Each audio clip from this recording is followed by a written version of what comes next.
Во последно време многу често се зборува за благодетите на солените соби или така наречената халотерапија. Токму од тие причини, одговорни за постоење на една таква солена соба, се моите денешни гости Александар Гаштаров и Марија Арсовска, солена соба. Здраво најпрво. Добар ден. Здраво.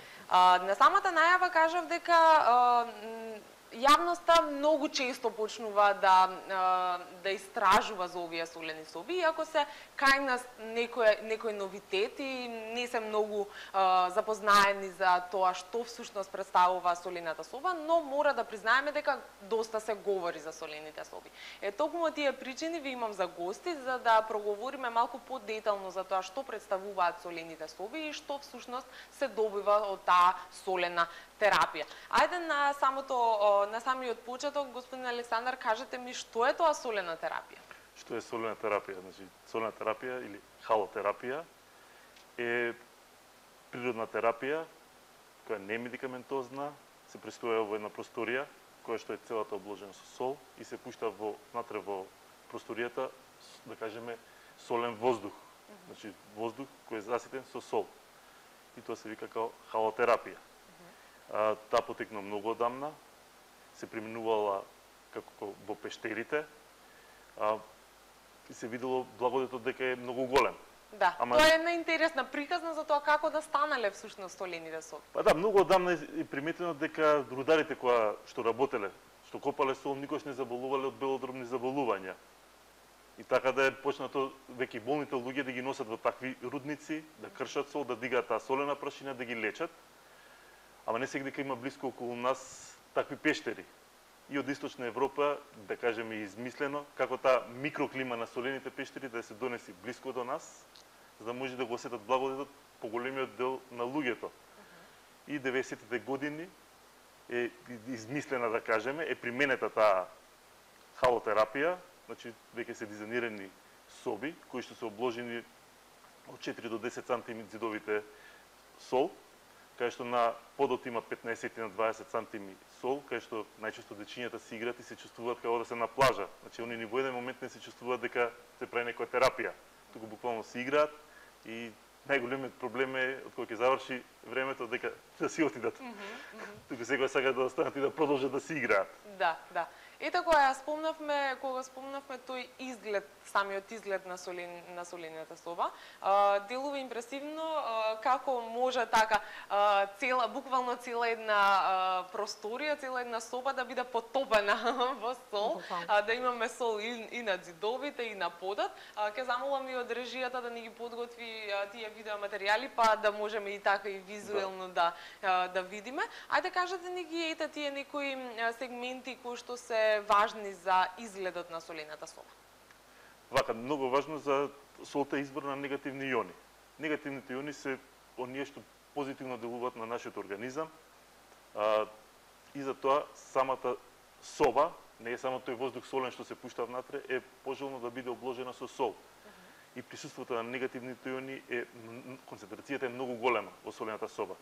Иначе за да кажеме на гледачите дека негативните иони ги има во природата, кај што е воздухот многу чист, значи во борови шуми, покрај водопади, са балја покрај плажа, покрај море, и тоа се чувствуваме благопријатно. Са таа микроклима е најприближна на солената соба. Ама во солената соба е многу поголема концентрацијата на тие негативни иони. Имаме покрај тоа, се погриживме да имаме ергономски столчиња, кај што време траењето додека на посетата на солената соба ќе ви помине брзо и ќе се чувствувате пријатно. Дали тоа значи дека еден престој во солената соба може да се изедначи со еден престој, подолг престој во борова шума или некаде на планина? Па да, најприближно е тоа, зашто идејата на солената соба е прочистување на дишните патишта и зголемување на, ќе објасниме покасно и како делува, али зголемување на процентот на кислород во крвта. Или кога ќе отидете на борова шума на чист воздух, значи концентрацијата на кислород е поголема, воздухот е почист и вие дишите почист воздух. Со тоа и вас и имунитетот ви се подобрува и станувате поздрави. Значи здравјето не е моментално и видливо одма, али долгорочно има голем ефект. Затоа е убаво, нели викаме да се отиде на море, па после да се посетува чист воздух на планина и обично родителите тоа, па и во моје време вика идеме на море на одмор, вика, после тоа немаме проблеми со детето од болести. Ете така, и сето ова може да се добие и во една урбана средина, во една соба која што ќе биде всушност борова шума во мал. Добро. Бидејќи во, еве Марија може да ни каже во однос на тоа, бидејќи во солената соба секојдневно циркулираат доста луѓе кои што таму го добиваат едно место за релаксација, меѓутоа едно место каде што утре задутре ќе придонесе за добродет и благодет на телото. Како се одржува солената соба? Значи, постојат одредени услови. Пред се знаеме дека самата сол има антибактериско и антивоспалително дејство, што значи дека во самата солена соба, значи бактерии не можат да обстојуваат. Меѓутоа, надвор од солената соба исто така постои еден уред кој што се нарекува халогенератор, кој што после секоја терапија се уклучува вентилаторот и го исфрла целиот постоечки воздух кој што постои внатре и внесува нов. Што значи целата солена соба е самата по себе стерилна. Меѓутоа, надвор од солената соба во просториите постои имаме антибактериска лампа која што се што е надвор или од неја го уништува, меѓутоа многу внимаваме исто така и на хигиената или надвор од просториите. Дали е тоа неопходно? Всушност, дали е неопходно и дечињата и воопшто возрастните кои што доаѓаат и сакаат да користат солената соба да бидат здрави, да бидат без оние вируси? Токму така, значи ние не препорачуваме да доаѓаат клиенти кои што имаат покачена телесна температура. Значи ние велиме да доаѓаат здрави луѓе за и здрави да останат, меѓутоа пред секој влез, значи во солената соба дечињата се боси, секако нели чести, возрастните се боси исто така, меѓутоа нив им даваме калци, токму заради тие причини, заради хигиената дополнително внатре во солената соба. Да, интересен е тој момент што всушност и доколку некој од посетителите има одредена настинка, во таа солена соба не може да ја пренесе на некој друг. Така. Токму поради оној антибактериското дејство на самата сол, но и нели претпазливите мерки од наша страна, доколку нели постои одреден вирус или бактерија, не сме препарачува престој во солената соба. Да. Ајде, господин Александар, да го објасниме она дејство на солената терапија или халотерапијата врз организмот. Како всушност таа действува и како доаѓаме ние во допир со сите тие аеросоли? Значи, сега ќе објасниме благодетот на солената соба. Значи, во солената соба постои халогенератор, во кој што се става, ние ставаме камена медицинска сол, тоа е сол збогатена со 12 на минерали.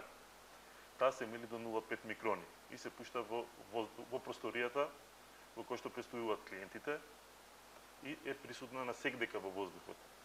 Таа се вдишува преку горните дишни патишта, долните дишни патишта, таа се мели до 0,5 микрони и навлегува длабоко преку бронхијалното стебло, бронхите и бронхиолите до алвеолите.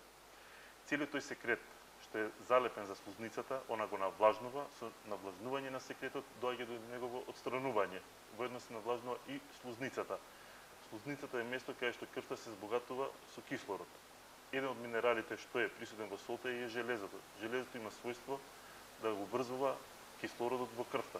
Значи имаме зголемен капацитет на дишните патишта, имаме чиста слузница, каде што е место каде што се доаѓа до размена, имаме железото како предуслов и ги со тоа солената соба создава предуслови за подобрување на процентот на кислород во крвта. Зголемен процент на кислород во крвта е еден од основните фактори за подобар имунитет на организмот. Покрај нели правилната исхрана, правилниот начин на живење, кислородот е многу важен за имунитетот. Така да солената соба покрај тоа што ќе не прочисти од тој секрет што го имаме и што ни ствара проблеми во дишењето, создава услови за подобрување на имунитетот. И најголемиот благодет на солената соба е подобрување на имунитетот. Во днешно време премногу се застапени алергиите. Алергиите се у суштина, мислам, и намален имунитет. Тоа најчесто се јавува кај дечињата, најголем дел кај нас од клиенти се дечиња. Но и модерни болести, некако од ден на ден се нови алергии излегуваат, дечињата стануваат алергични на се повеќе работи. Ако претходно беше тоа само поленот и домашната прашина, сега што се не? Што све не. Мада се приметува и кај возрастните веќе луѓе кои што никогаш не биле алергични, дека стануваат алергични. Солената соба не е лек, али е одлично место кај што ние ќе го редуцираме тие алергии. Значи луѓето кои што посетуваат солена соба се помалку се алергични. Или во време трајање во одреден временски период, после посетата на солената соба, нивното здравје се подобрува. Секако мора да напоменам дека солената соба е, кажат, не медикаментозна терапија. Ние не сме медицински лица, ние не лечиме, значи сите болни, како што кажа колешката, ги препорачуваме да посетат матичен лекар, доколку се болни да се лечат на матичен лекар. Кај нас луѓето доаѓаат здрави, достанат здрави. Суштина тоа е, значи покрај халотерапијата со вдишувањето и прочистувањето на дишните патишта, микрочистичките на аеросолта длабоко навлегуваат преку кожата, преку трите слоја на кожата, епидермата, дермата и субдермата, до липните завршетоци, ги стимулираат да лачат повеќе протеини, да ја хранат кожата и делуваат регенеративно на кожата. Со тоа доаѓа до помладување, освежување, нормализирање на pH факторот на кожата. Така да солената соба, покрај ефектот на дишните патишта, има одличен ефект на луѓе кои што имаат проблематична кожа, па и некои заболувања, и со тоа, псориаза, енземи и за акни, мрсна кожа, делува многу позитивно.